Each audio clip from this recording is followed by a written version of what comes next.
আসসালামু আলাইকুম। ওয়ালাইকুম আসসালাম ওয়া রাহমাতুল্লাহি ওয়া বারাকাতুহু। এই বছরে ফুরফুরা শরীফে সরকারি পরিষেবা কেমন আছে বলে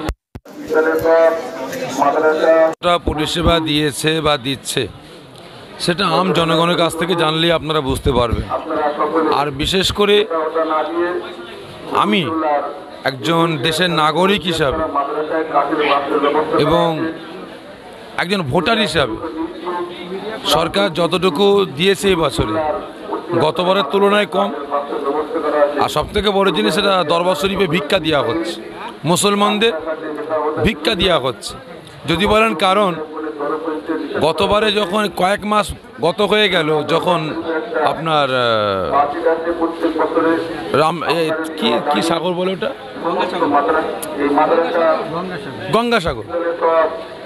গঙ্গাসাগরে যখন মেলা হচ্ছিল, মেলার আগে এক মাস দেড় মাস আগে আমার রাজ্যের মুখ্যমন্ত্রী তিনি সমস্ত নেতা মন্ত্রীদেরকে নিয়ে, সমস্ত দপ্তরের ডিপার্টমেন্টকে নিয়ে, অফিসারদেরকে নিয়ে নবান্নে মিটিং করলেন এবং গঙ্গাসাগরে তিনি সমস্ত ডিপার্টমেন্টের আধিকারিকদের পাঠালেন, সমস্ত মন্ত্রীদেরকে, পরিবহন মন্ত্রী থেকে নিয়ে, ফায়ার মন্ত্রী থেকে নিয়ে, টোটাল মন্ত্রী যে ডিপার্টমেন্ট যেগুলো আছে সকলকে পাঠালেন এবং সকলকে নজরদারি করার জন্য সেখানে ব্যবস্থা নিলেন এবং স্পেশাল সেখানে নজরদারি চালাবার জন্য সিসি ক্যামেরার ব্যবস্থা করা হলো এবং সেখানে যাওয়ার জন্য মানুষদের যাতে কোনো অসুবিধা না হয় তার জন্য সুব্যবস্থা নেওয়া হয়েছে, রাস্তা ক্লিয়ার রাখা হয়েছে।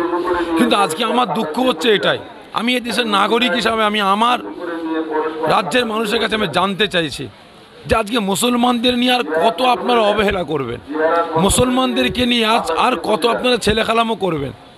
আজকে পশ্চিম বাংলা নয়, ভারতের দ্বিতীয় তীর্থভূমি ফুরফুরা দরবার শরীফ, এখানে লক্ষ লক্ষ মানুষের জমায়েত। আজকে 3 দিন নানা করে প্রায় 80 থেকে 90 লক্ষ মানুষ জমায়েত হবে। আজকে এখানে মানুষের জামায়াতের মানুষের আগমনকে কেন্দ্র করে আমার রাজ্যের মুখ্যমন্ত্রী তিনি কবার মিটিং করেছেন, তিনি কবার নেতা মন্ত্রীদেরকে পাঠিয়েছেন, কটা সরকারি আধিকারিককে পাঠিয়েছেন। এখানে আজকে বিভিন্ন জায়গা থেকে, বিভিন্ন জেলা থেকে আমার দাঁড়াইপেরে ভক্ত মুরিদরা আসছেন, সেখানে রাস্তায় যে কোনো জাম না হয়, কোনো অসুবিধা না হয়, জায়গায় পুলিশ পিকেট বসিয়েছেন। উপরন্তু পুলিশ প্রশাসন বিভিন্ন জায়গায়, এই কিছুক্ষণ আগে আমাদের কাছে একটা ভাই আসলেন, বাঁকুড়া থেকে আসছিলেন, আরামবাগ থানা, তাদেরকে দাঁড় করিয়ে গাড়ি 40-এ ছুটছে, দাঁড় করিয়ে 1000 টাকা জরিমানা করেছে, কেস দিয়েছে। কেন এই জিনিসগুলো হবে? তাদের কাগজপত্র সব আছে, কিছু তো পয়সা ইনকাম করতে হবে। গাড়ি 40 স্পিড দেখিয়ে দিয়ে তাদেরকে হেনস্থা করছে, 1000 টাকা জরিমানা করছে। না জানি এরকম হাজার হাজার আমার দাঁড়ায় ভক্ত মুরিদদের করছে। কেন করছে এরকম? এটাই কি এভাবে কি মুসলমানদেরকে নিয়ে ছেলেখানাম করা হচ্ছে? ফুরফুরা শরীফে তো উন্নয়ন পরিষদ আছে, আপনারা কি সেখানে কিছু জানিয়েছেন আপনাদের তরফ থেকে? উন্নয়ন পরিষদ কোথায় গঠন করা আছে? কোথায়? আপনারা দেখেন না, আপনারা তো মিডিয়া। উন্নয়ন পরিষদ কোথায় আছে, অফিস কোথায় আছে, কি কোথায় কি করেছে না করেছে আপনারা দেখেন, জনগণকে দেখেন। আপনারা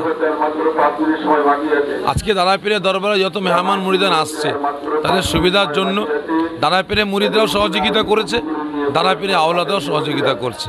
এখানে সরকারি সহযোগিতা ঠিকমতো নাই, যা আছে ভিক্ষা দিয়েছে। অনেকে বলছে যে যা আছে তুলনামূলক আস্তে আস্তে আরও ভালো হচ্ছে, অনেকে বলছে আপনাদের মধ্যে। দেখেন, সব থেকে বড় জিনিস হচ্ছে অন্য জায়গায় দিচ্ছে 1 টাকা, এখানে দিচ্ছে 4 আনা। 4 আনা দিয়ে এখানে 1 টাকার গুণগান চলছে।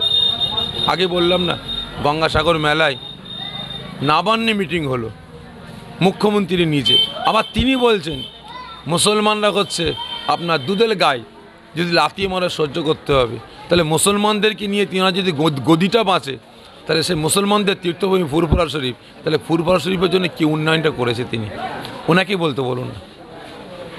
আগামীকাল আগামীকাল বাংলায় নরেন্দ্র মোদী আসছে শুনলাম, আপনাদের যারা ভক্ত আছে তাদের আসতে কি অসুবিধা হবে মনে হয়? বুঝতে পারলাম। কালকে শুনছি নরেন্দ্র মোদী আসবে বারাসাতে, রাস্তাঘাটে একটা জামের ব্যাপার আছে, আপনাদের ভক্ত যারা আসবে। দেখেন, ভারতের প্রধানমন্ত্রী বারাসাতে পশ্চিমবাংলায় আসবে, অবশ্যই আসুক, কিন্তু আমি আমার রাজ্যের পুলিশ প্রশাসন বা পুলিশ মন্ত্রীর কাছে আমি অনুরোধ করব, আজকে যে জিনিসগুলো ঘটছে বিভিন্ন জায়গায়, বিভিন্ন রাস্তায়, আমার দাঁড়াইপীরে ভক্ত মুরিদদের রাস্তায় দাঁড় করিয়ে হেনস্থা করছে, কেস দিচ্ছে, জরিমানা করছে, ফাইন করছে। অবশ্যই গাড়ি কাগজ না থাকলে ফাইন করুক, হেলমেট না পরলে ফাইন করুক, তারপর হচ্ছে রাফ গাড়ি চালালে ফাইন করুক, কিন্তু যারা সুষ্ঠুভাবে আসছেন তাদের কীভাবে জরিমানা করাটা এটা অন্যায় বলে আমি মনে করছি। অবিলম্বে তাদের পূর্বশরীরে আসা, যেহেতু আজকে একদিন এখনও কমপ্লিট হয়নি, এখনও দীর্ঘ 2 দিন বাকি আছে, লক্ষ লক্ষ মানুষ পুরসভা আসবে, তাদের কোনো আসা যাতায়াতে কোনো অসুবিধা না হয় সেদিকে লক্ষ্য রাখার জন্য আমি আমার রাজ্যের পুলিশ প্রশাসন সহ পুলিশ মন্ত্রীর আমি দৃষ্টি আকর্ষণ করছি আপনাদের মাধ্যমে। আগামী বছর রমজান মাস হবে, আপনারা এই যে লক্ষ লক্ষ মানুষ 70-80 লক্ষ মানুষের পরিষেবা কীভাবে দিবেন ইফতার এবং সেহরি? ইনশাল্লাহ আমরা টার্গেট নিয়েছি আগামী বছর, আমরা এখন থেকে মনে প্রস্তুতি আমরা নিচ্ছি যে দাদা পীরের ভক্ত মুরিদদের যাতে কোনো রকম অসুবিধা না হয়।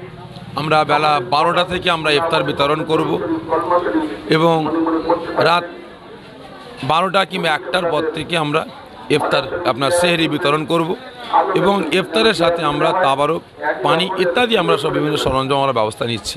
আল্লাহ পাক সেটা কদর কি করান, আল্লাহ পাক হায়াতে রাখলে ইনশাআল্লাহ আগামী দিন আমরা ব্যবস্থা নেব ইনশাআল্লাহ। ধন্যবাদ।